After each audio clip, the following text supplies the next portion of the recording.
Dear students, welcome to 10th class biology. So we were discussing about reproduction in plants and animals.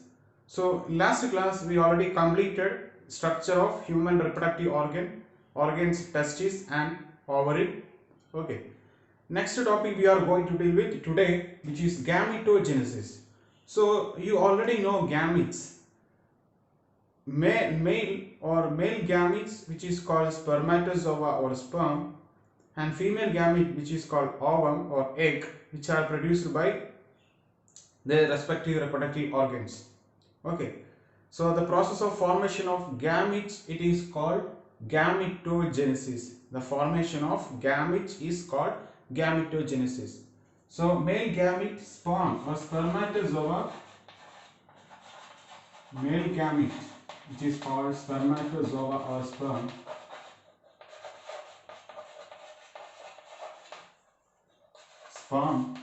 which is produced by the process called spermatogenesis.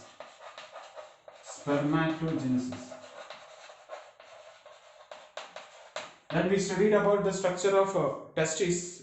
Seminal vesicles are involved in spermatogenesis. Then female gametes, which is called egg. Female gamete, it is called ovum or otherwise called egg. The process of formation of egg or ovum, it is called oogenesis.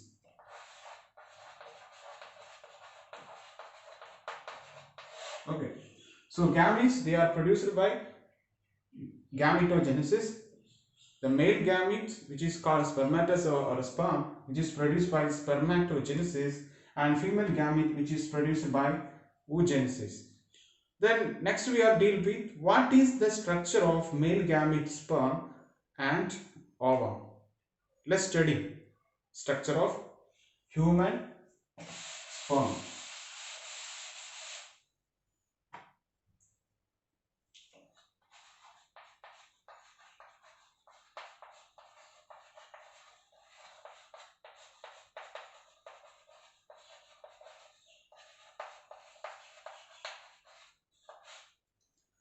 So here you can see the picture of the structure of human sperm.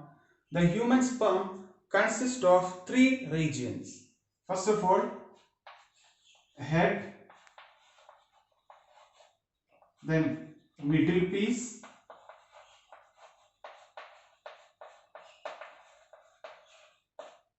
then tail.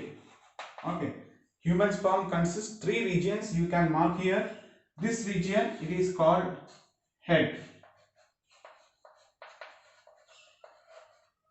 and this region, it is called middle piece,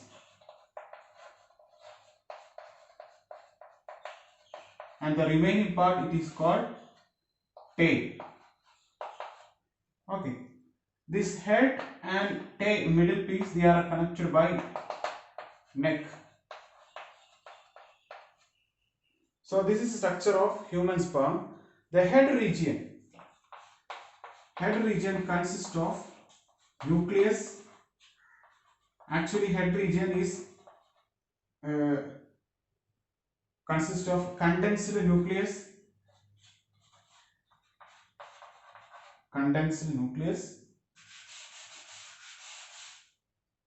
This head region is formed of condensation of nucleus. Head region is formed by condensation of nucleus, and this head region, this is our nucleus, and this head region, it is protected by a cap like structure which is called acrosome. Head region is protected by acrosome.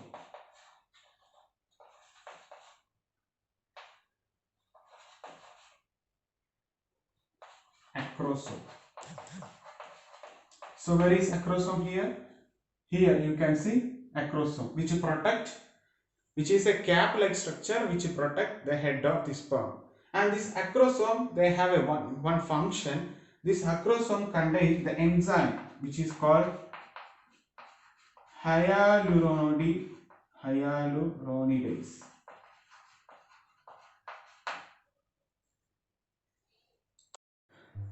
So the sperm or spermatozoa consists of three regions mainly. What are those? Head, middle piece and tail. So what about head? Head, this is head, and which is something elongated and which is formed by condensation of nucleus. Head is elongated and formed by condensation of nucleus.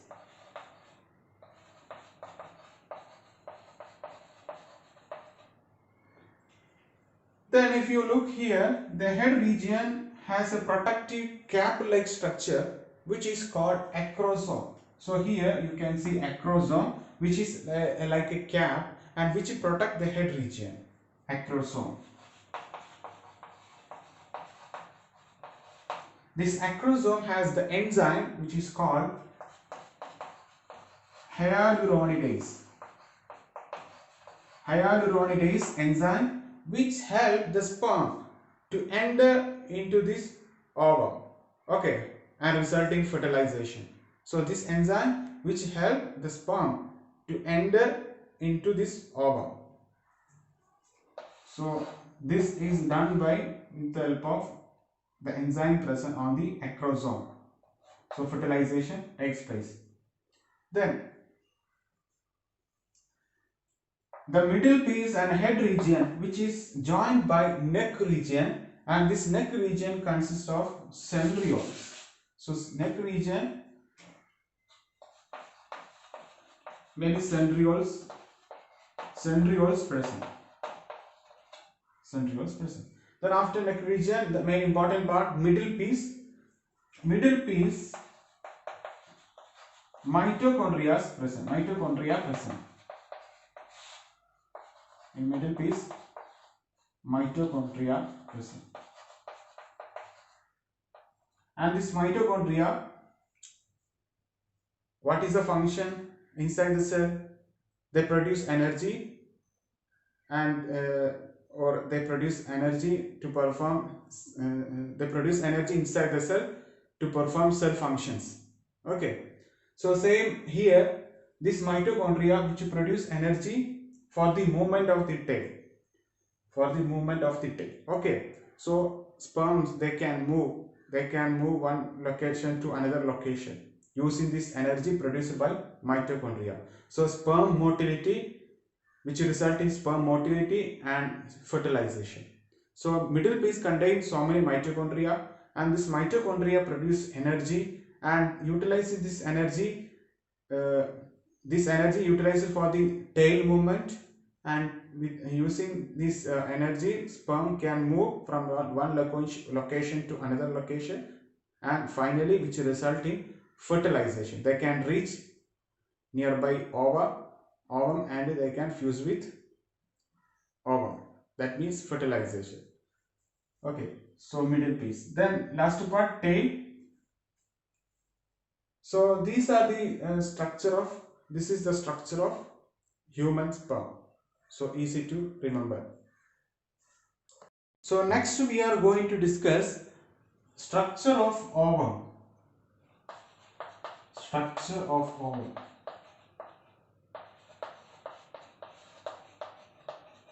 So you already know sperm and ovum, they are our female and male gametes. Sperm, it is male gamete, and ovum, it is female gamete, and both are haploid cells.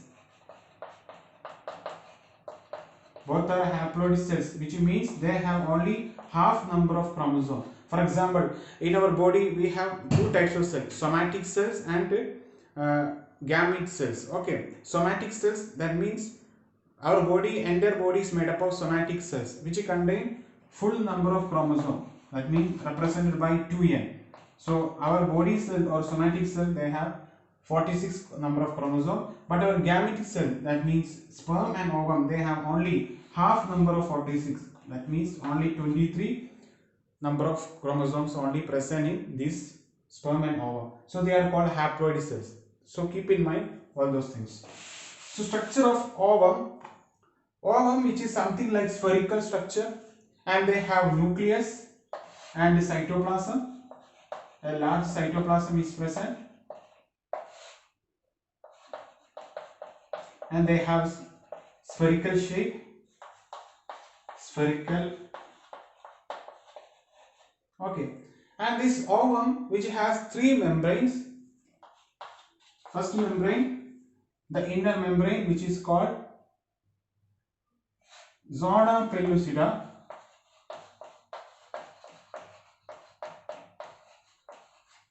The first membrane, zona pellucida, which is the inner membrane, zona pellucida. Then the plasma membrane of this ovum, which is called vitelline membrane. Vitelline membrane. So the plasma membrane and vitelline membrane both are same. Next membrane or layer, which is called vitelline membrane.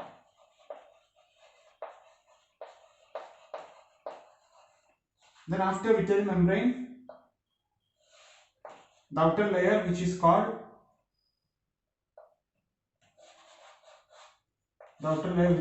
which forms corona radiata.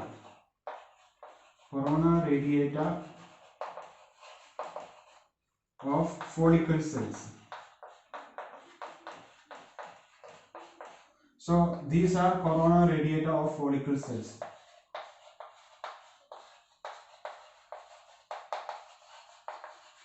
Okay, so the shape of ovum, which is spherical, they have nucleus, they have cytoplasm, and they have inner layer which is called zona pellucida, and plasma membrane which is called vitelline membrane, and corona radiata of follicle cells. In between vitelline membrane and zona pellucida, pre-vitelline space formed. Pre-vitelline space, and the space is filled with a fluid in between zona pellucida and vitelline membrane. In between here, the pre-vitelline space formed, and inside this ovum, there does not contain yolk. So you know egg. If you observe bird's egg, you can see yolk. That is a nutrient material for the developing egg. So that is not present in case of our ovum, human ovum. Yolk is not present. So this is the structure of ovum. Next we are going to discuss about puberty. So what is mean by puberty? It simply means our body is ready for the production and release of sperms and ovum. Okay. So at the time of puberty, your body reproductive systems are functional, they are active, and there will be an increase in sexual hormone production, and which lead to release and formation and release of gametes, sperm and ovum. Your body is ready for making gametes and their release. Okay. So puberty, at the time of puberty, your body also shows changes, so many changes. If you observe those changes, you can identify whether you attain puberty or not. So in female, the puberty attained earlier compared to male or boys. It is around in between 11 years old to 13 years old in case of female. So female, they attain puberty earlier compared to male, and boys or male, they attain in between 13 to 14 years old. Okay. So these sexual hormones, their production is increased at the time of puberty. How this happened? In testes, the male sex hormone which produces testosterone. The male sex organ testis which produces testosterone, and this testosterone is resulting for the production of sperms. Okay, and in ovary, which is the ovary, it is a female reproductive organ or sex organ which produces two hormones, estrogen and progesterone. So these hormones, they result in formation and development of ovum. This testosterone and estrogen and progesterone, they are produced by the activation of they are produced from testis and ovary. Okay, so there will be a signal. That signal should come from pituitary gland. That pituitary gland signal which activate testis and ovary. So what is that signal? There are two hormones. They activate testes to produce testosterone and ovary to produce estrogen and progesterone. So pituitary gland, you know where it is found in brain. Pituitary gland, a portion which is called pituitary gonadotropin.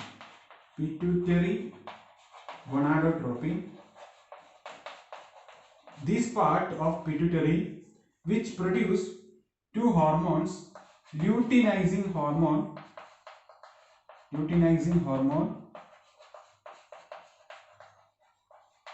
or simply they are called LH, and follicle stimulating hormone.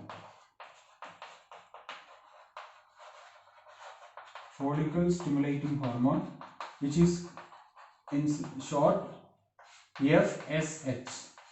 Okay, these hormone, they induce testis and ovary, and testis and ovary which produces testosterone and estrogen and progesterone. So at the time of puberty, pituitary gonadotropins which is present in pituitary gland in our brain, which produce luteinizing hormone and follicle stimulating hormone, these hormones go and induce testis and ovary, and they will produce more testosterone. That means there will be an increase in testosterone production, and this hormone they will induce ovary also, so there will be an increase in production of estrogen and progesterone, which finally lead to puberty. Okay, so keep in mind these hormones names: luteinizing hormone and follicle stimulating hormone, which are produced by pituitary gonadotropin. So this way our body attain puberty. Okay,